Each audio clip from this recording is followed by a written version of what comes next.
E aí seus puto, chupadores de Nescau com ventilador, quem está falando aqui sou eu novamente, Tomino, e hoje eu vos trago vídeo de especial carnaval, do canal, então sem mais delongas, fiquem com o especial.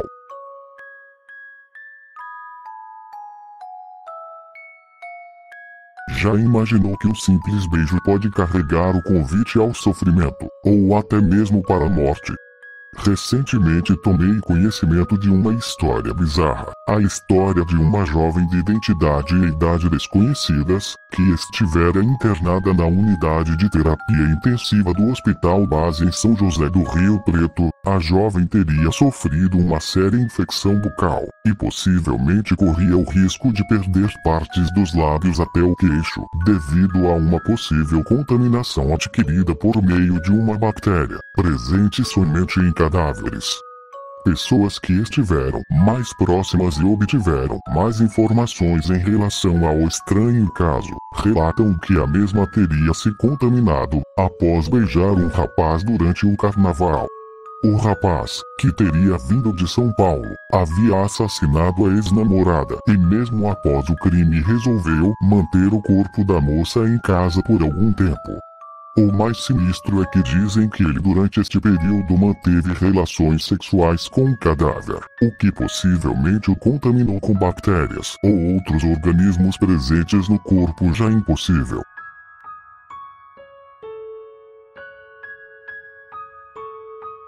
Com a proximidade do carnaval, me lembrei mais uma vez desta história que aconteceu há muitos anos, quando eu tinha por volta de 9 ou 10 anos de idade, e que até hoje mexe com o imaginário da nossa família. Sou de uma família numerosa, mais de 10 primos em primeiro grau, isso apenas dentro da mesma faixa etária, que hoje gira entre os 25 e 30 anos. Na época do que vou narrar, éramos todos pirralhos, e estávamos passando o feriado de carnaval na casa de praia de nossos avós. As crianças da família eram muito conhecidas na vizinhança, que era tranquila e segura. Passávamos o dia na praia e a noite em frente à casa, ou passeando pelas ruazinhas próximas, que tinha casas de moradores e outros veranistas. Quem já foi ou tem casa de veraneio numa praia tranquila, conhece bem o que são aquelas ruazinhas secundárias, um sossego só. Numa das noites de carnaval, decidimos improvisar uma laúça pela vizinhança. Para quem não conhece, a laúça é um folguedo de carnaval em que uma pessoa, fantasiada de urso, uma máscara e uns trapos no corpo, vai batendo numa lata pela rua, entoando a laúça quer dinheiro, quem não der é pirangueiro, muquirana e nordestinês parêntese fechado, e as pessoas que cruzarem vão colocando moedas dentro da lata. Nossa ideia era conseguir uns trocadinhos para torrar de picolé e bala depois. O maior entre nós vestiu uma fantasia improvisada, sem máscara, só com os molandos enfiados dentro da bermuda e da camiseta, tendendo para fora, e fomos todos para a rua, umas 5 ou 6 crianças, as maiorzinhas. Depois de meia hora de batucada, fizemos uma parcial do apurado e concluímos que já dava para comprar alguma besteira para comer. Decidimos voltar para casa, parando no caminho, na vendinha, para comprar. As ruas eram de terra batida e pouco iluminadas, mas não tínhamos medo, pois estávamos muito acostumados a perambular por ali. Depois de uma esquina, em que entramos num trecho sem nenhum movimento da rua mais comprida que tínhamos que passar, vimos a uns 20 passos à nossa frente uma figura vestida de trapos cinzentos que iam até o chão, bem encurvada, andando devagar. Olha, falou o nosso primo mais velho, o que estava fantasiado de laúça, outra laúça, vamos lá tirar uma onda com ela.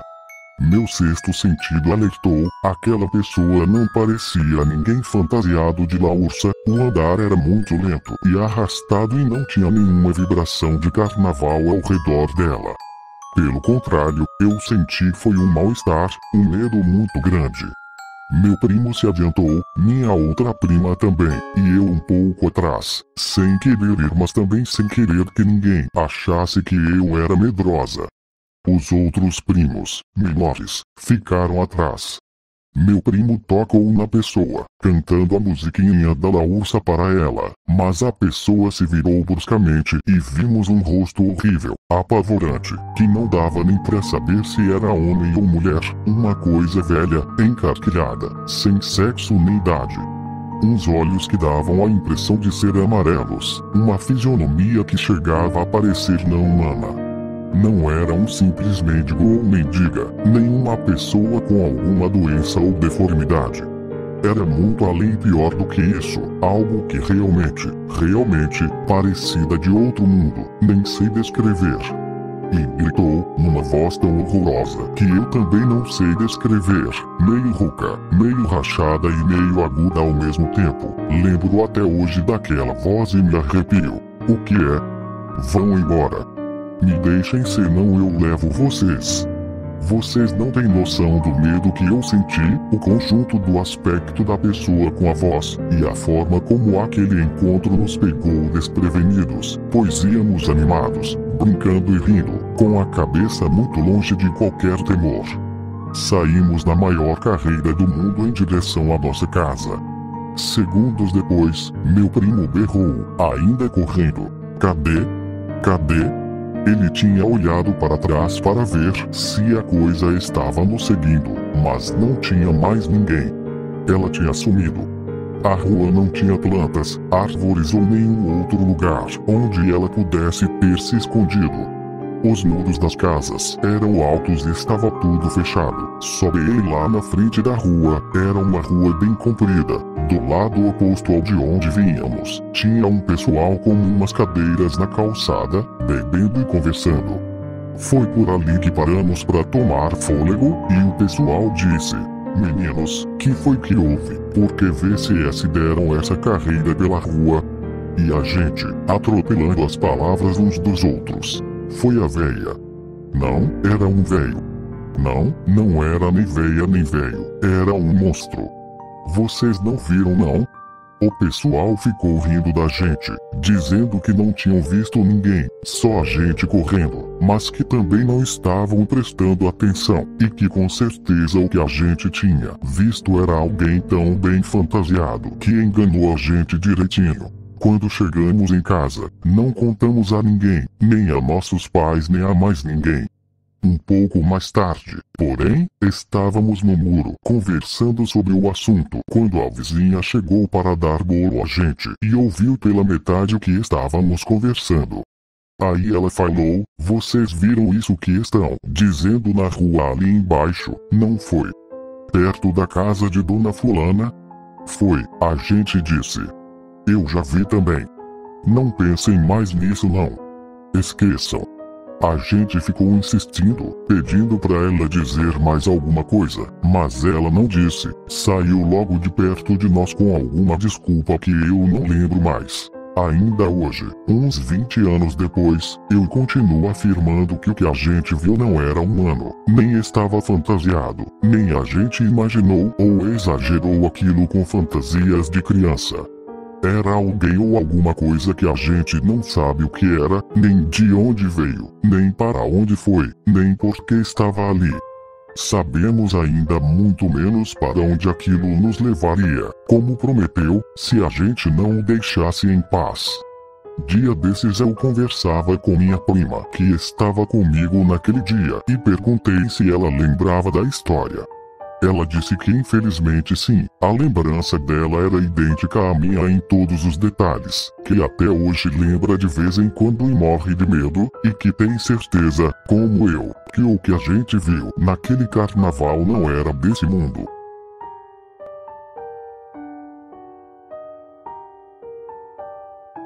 A Amazônia é uma região rica em mitos e lendas, e incrustados no meio da floresta existem várias cidades que se misturam em meio a um mosaico verde. As pessoas convivem diretamente com a natureza, e com ela aprendem a viver em meio a acontecimentos fantásticos. Para muitos isso não passa de histórias, para mim se trata de um patrimônio cultural. Essa história que vou lhes relatar vem de São Paulo de Olivença, município do estado do Amazonas próximo à fronteira com a Colômbia e o Peru. Conta-se que há alguns anos, na verdade já se vão algumas décadas desde o suposto acontecimento, uma cidade de origem religiosa muito forte, pois sua origem é a de um aldeamento catequético.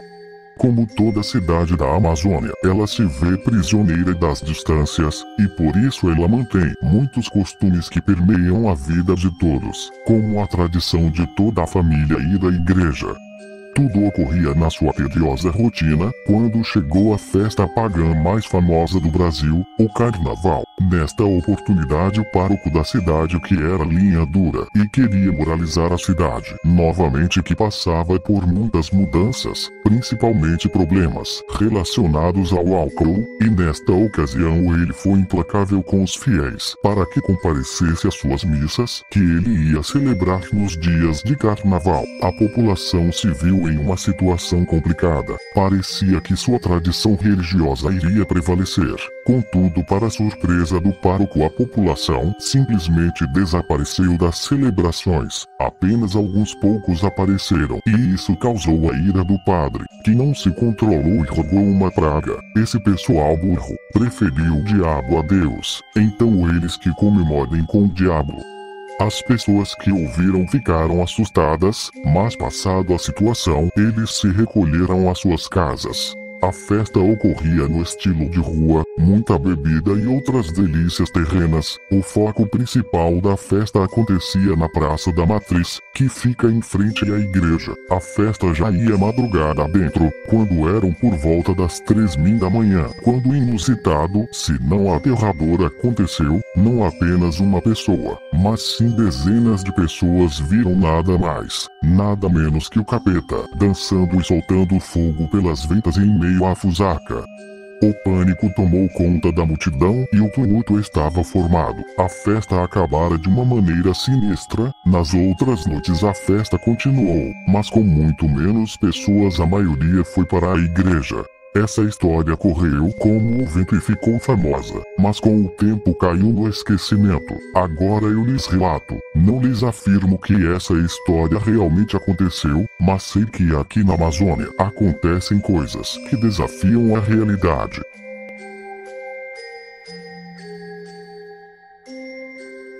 Cíntia comandava a festa com a banda Doce Desejo, no Carnaval de 2007, quando caiu do trio elétrico e morreu. Esta lenda foi contada por Dona Elizabeth, uma paraense que agora está morando em Curitiba. Ontem ela me contou esta história e me pediu para colocá-la na internet.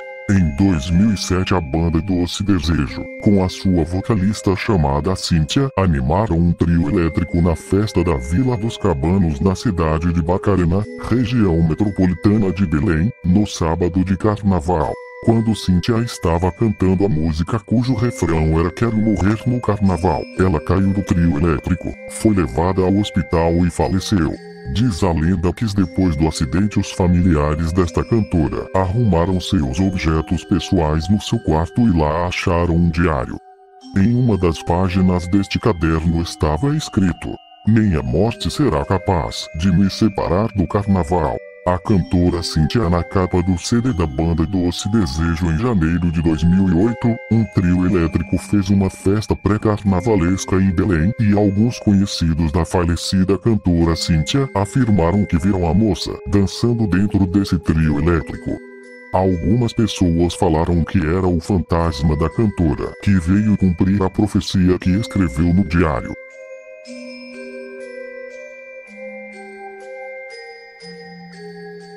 Em 1984, 15 dias antes do Carnaval, minha avó e eu fomos passear na feira do Largo da Ordem, que fica na cidade onde vivo, Curitiba.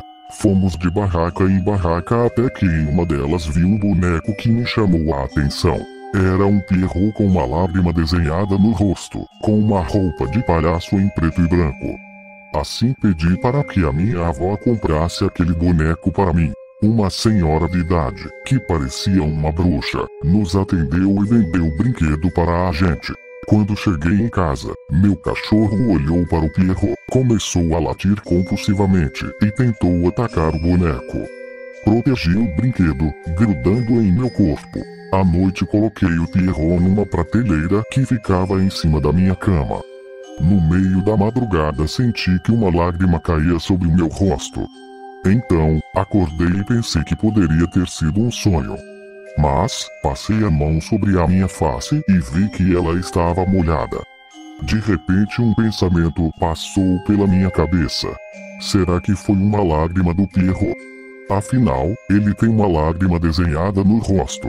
Desta maneira tirei o Pierrot de cima da prateleira e coloquei ao lado da cabeceira da minha cama. Uma semana se passou, até que chegou a sexta-feira de carnaval. Antes de dormir procurei o Pierrot, revistei toda a casa e não achei o boneco. Finalmente, chegou a terça-feira de carnaval. Quando chegou a noite fui dormir, porém, no meio da madrugada senti um cheiro forte de cachaça, virei para o lado, abri os olhos e me espantei com o que vi. O Pierrot estava do meu lado, com um aroma de pinga e com confetes espalhados pelo seu corpo. De repente, um pensamento estranho passou na minha cabeça. Será que o Pierrot saiu sexta, sábado, domingo, segunda e terça só para pular o carnaval? No dia seguinte, fui brincar com o boneco no quintal, quando o meu cachorro começou a olhar para ele e latir.